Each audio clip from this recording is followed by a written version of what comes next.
উত্তৰ পশ্চিম যোৰহাটৰ মালৌপথাৰ সাহিত্য চৰ্চা মঞ্চৰ দ্বিতীয় বাৰ্ষিক প্ৰতিষ্ঠা দিৱস অনুষ্ঠানটি শতাধিক ভাষা সাহিত্য সংস্কৃতি প্ৰেমীৰ লগতে ভালে সংখ্যক শিক্ষাবিদ বিদ্যালয়ৰ ছাত্ৰ ছাত্ৰীৰ উপস্থিতিত মালৌঘাটস্থিত মধ্য সৰুচৰাই গাঁও পঞ্চায়তৰ কাৰ্যালয়ত দিনজোৰা বৰ্ণাঢ্য কাৰ্যসূচীৰে সম্পন্ন হয়। অগতানুগতিক আকৰ্ষণীয় পৰিৱেশ সৃষ্টি আৰু কাৰ্যসূচীৰে সম্পন্ন হোৱা অনুষ্ঠানটিৰ আঁতৰে মালৌপথাৰ সাহিত্য চৰ্চা মঞ্চৰ স্থায়ী সম্পাদক তথা শিক্ষক জয়ন্ত মাধৱ শইকীয়াৰ লগতে বিশিষ্ট যুৱ সমাজকৰ্মী দেৱাশিষ শইকীয়া আৰু শিক্ষক সৌৰভ পেগুৱে অনুষ্ঠানটিৰ আৰম্ভণিতে অসম আৰু অসমীয়াৰ হিয়াৰা মথু সংগীত নক্ষত্ৰ জুবিন গাৰ্গ আৰু সংগীত সূৰ্য ডক্টৰ ভূপেন হাজৰিকাদেৱৰ জন্ম শতবৰ্ষৰ শ্ৰদ্ধাঞ্জলি অনুষ্ঠানৰ লগত সংগতি ৰাখি দুটি নাহৰ গছৰ পুলি সমাজকৰ্মী ৰঙাই খণ্ডিকৈ আৰু মঞ্চৰ উপদেষ্টা শিক্ষক বিপিন চন্দ্ৰ বৰাই ৰোপণ কৰে। হলমৰা খণ্ড প্ৰাথমিক স্বাস্থ্য কেন্দ্ৰৰ চিকিৎসক ডাক্তৰ বিকাশ শৰ্মা আৰু অৱসৰপ্ৰাপ্ত শিক্ষক মঞ্চৰ উপদেষ্টা বিপুল দুৱৰাই দুয়োগৰাকী মহান অসমীয়াৰ প্ৰতিচ্ছবিৰ কাষত বন্তি প্ৰজ্বলন কৰে।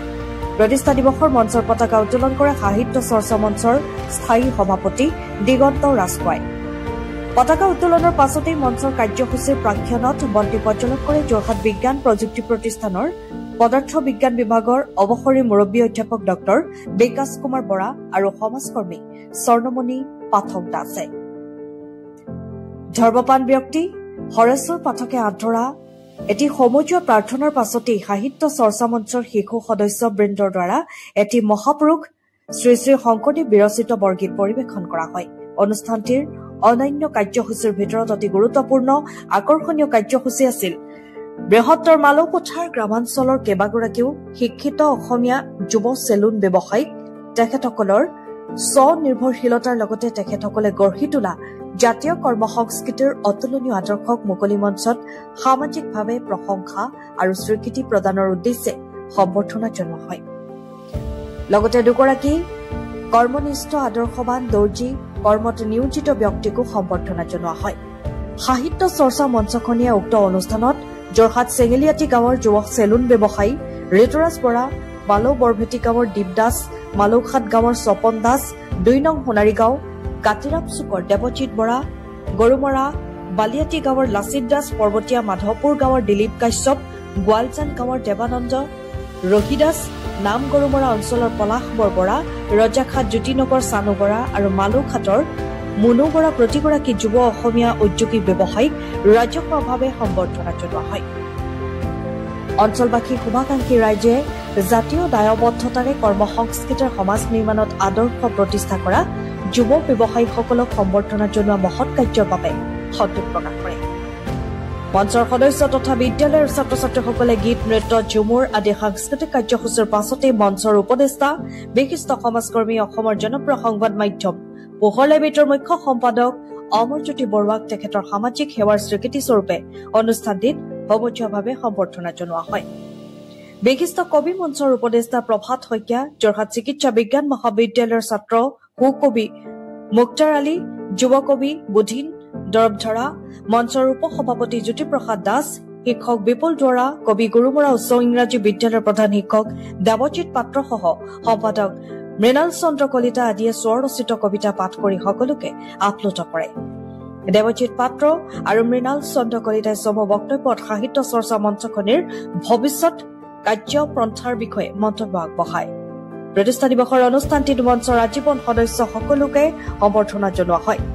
বৰ্ণাঢ্য অনুষ্ঠানটিত উপস্থিত থাকে সৰুচৰাই চাহ বাগিচা আদৰ্শ বিদ্যালয়ৰ অধ্যক্ষ প্ৰসাধন শৰ্মা, সমাজকৰ্মী মনোৰঞ্জন গগৈ, ৰঙাই খণ্ডিকৈ, জয়কান্ত দৰবধৰা, দুৰ্লভ চন্দ্ৰ বৰা, ভৱেশ বৰা, ৰাজু বৰা, বসন্ত গগৈ, বাণীকান্ত বৰা, ধ্ৰুৱজ্যোতি বৰা, বিতুল দাস, বীৰেন চন্দ্ৰ বৰা, শাৰদা শইকীয়া, জিমিৰাণী দাস, জিন্তু গগৈ, মুক্তিনাথ দাস, দেৱজিৎ বৰা, অৰুণা শইকীয়া, ৰাখী কলিতা, গৰিমা শইকীয়া, মুন্মী বৰা, নীলিমা দৰবধৰা, অৰূপজ্যোতি দাস, প্ৰাঞ্জল সন্দিকৈ, বিশ্ব সন্দিকৈ, বিশ্ব বৰা, নৱনীতা বৰা, দিল্লী গগৈ, জিতেন বৰুৱা, অসীম শইকীয়া, নীলকান্ত বৰা, ৰুণুমী শইকীয়া, নমিতা বৰাকে ধৰি ভালেসংখ্যক ব্যক্তি উপস্থিত থাকে।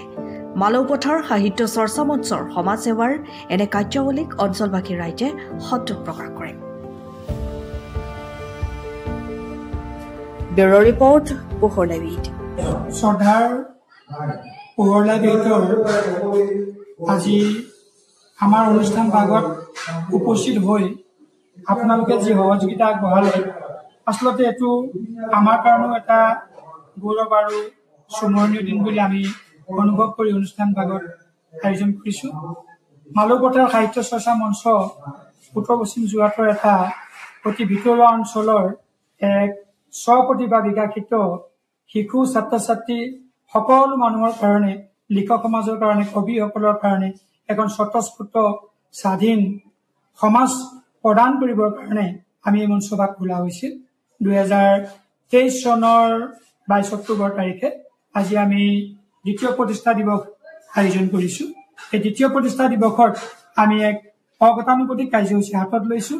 কাৰ্যসূচী ভাগ হ'ল যে আমাৰ নিজৰ জাতিৰ অসমীয়া যুৱক শিক্ষিত যুৱক যুৱতীসকলে আমাৰ ভিতৰুৱা অঞ্চলবিলাকত যি চেলুন ব্যৱসায়ৰ যোগেদি তেখেতসকলে নিজস্ব আৰ্থিক স্বাৱলম্বনৰ কাৰণে তেওঁলোকে এক প্ৰেৰণা আৰু সাহস লৈ ওলাই আহিছে। ই আমাৰ কাৰণে, জাতিটোৰ কাৰণে, সমাজখনৰ কাৰণে এক গৌৰৱৰ বিষয়। তেওঁলোকক লৈ আমি গৌৰৱ অনুভৱ কৰোঁ আৰু সেইসকল ব্যক্তিয়ে অনাগত দিনত সুস্থ মনোভাৱেৰে এখন সমাজ গঢ়াত তেওঁলোকৰ কৰ্মৰ যোগেদি এক সংস্কৃতি গঢ়ি তোলক। সেই মনোভাৱেৰে তেওঁলোকক আমি অকণমান মৰম আৰু আদৰ জনাবৰ কাৰণে এক অভিনন্দনৰ অনুষ্ঠান আয়োজন কৰিছোঁ আৰু সেই নিমিত্তে আমি তেখেতসকলক আমাৰ মঞ্চৰ পৰা আজি অভিনন্দন জনোৱা হৈছে। লগতে আমাৰ এই অনুষ্ঠানটোত বিদ্যালয়ৰ ছাত্ৰ ছাত্ৰীসকল, মঞ্চৰ উপসভাপতি, উপদেষ্টা, শুভাকাংক্ষী ৰাইজ সকলো আমাক সহযোগিতাখিনি আগবঢ়াইছে। আমি তাৰ কাৰণে ৰাইজৰ ওচৰতো যথেষ্ট ধন্যবাদৰ আমি জনাইছোঁ। লগতে আজি অনুষ্ঠানটো আৰম্ভণিৰ পৰা শেষলৈকৈ বৰ্ণাঢ্য কাৰ্যসূচীৰ মাজেৰে আগবাঢ়িছে। সাংস্কৃতিক কাৰ্যসূচীও হৈছে, অভিনন্দন কাৰ্যসূচীও হৈছে। আমি এইখিনি কিছু কাৰ্যসূচী অগতানুগতিকভাৱে ল'বলৈ আগবাঢ়িছোঁ আৰু এইখিনি কাৰ্যত পৰিণত কৰিছোঁ। পোহৰ লাইভ 8ৰ যি সহযোগিতা, এই সহযোগিতাক আমি যথেষ্ট আমাৰ মঞ্চৰ ফালৰ পৰা আন্তৰিকভাৱে ধন্যবাদ দিছোঁ। অনাগত দিনতো আপোনালোকৰ সহায় সহযোগিতা আমি কামনা কৰিম। অসমত পোহৰ লাইভ 8ৰ জনসমাজত সকলো মানুহৰ প্ৰিয় এক সম্প্ৰচাৰ মাধ্যম হওক। অনাগত দিনত গাঁও অঞ্চলবিলাকৰ প্ৰতিভাবিলাক বিকাশৰ ক্ষেত্ৰত আমাৰ মঞ্চৰ দৰে আপোনালোকৰ সহযোগিতাত আমি হাতত হাত ধৰি এখন সুন্দৰ সমাজ গঢ়াৰ দিশত অগ্ৰসৰ হ'ম বুলি মই সম্পাদক হিচাপে মালৌপথাৰ সাহিত্য চৰ্চা মঞ্চৰ তৰফৰ পৰা এইকেইটা কথাকে আপোনালোকলৈ আগবঢ়ালোঁ। 20 বছৰীয়া যোৰহাটবাসীৰ একমাত্ৰ ভৰসা প্ৰতিষ্ঠান ৰিয়া টি ষ্টল। হয়, যোৰহাট পুৰণি বালিবাট স্থিত বিজি পথত আপোনালোকৰ আপোন আৰু ভৰসাৰ চাহ, মিঠাই, বিভিন্ন সুস্বাদু সমৃদ্ধ বিপণী ৰিয়া টি ষ্টল। ৰিয়া টি ষ্টলৰ দ্বিতীয়খন সংযোজন ৰিয়া টি ষ্টল ৰাইজৰ বাবে মুকলি।